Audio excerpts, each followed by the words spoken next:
हाँ। गोवा में सबसे बड़ा प्रॉब्लम अभी तक का जो है वो है अनएम्प्लॉयमेंट, जॉबलेसनेस। हर पॉलिटिशियन, हर पॉलिटिकल पार्टी इलेक्शन से पहले प्रॉमिस करता है कि जॉब्स देंगे, प्राइवेट जॉब देंगे, गवर्नमेंट जॉब्स देंगे, लेकिन कोई भी जॉब नहीं दे पाता है और इलेक्शन खत्म होने के बाद अपने प्रॉमिसेस भूल जाते हैं। आज आम आदमी पार्टी 4 PM 4 बजे एक मेगा अनाउंसमेंट करने जा रही है, एक बहुत बड़े कैंपेन की शुरुआत करने जा रही है और वो कैंपेन गोवा के सबसे बड़े इशू, सबसे बड़े मुद्दे को छूता है and that is unemployment.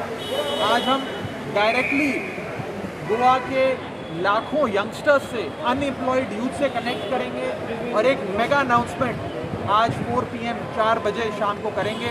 Please stay tuned and watch this space for 4 PM mega press conference. What is that?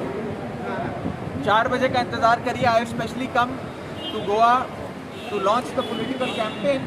It is a mega campaign and which touches upon one of the biggest issues that is currently ailing Goa, and that is the issue of unemployment.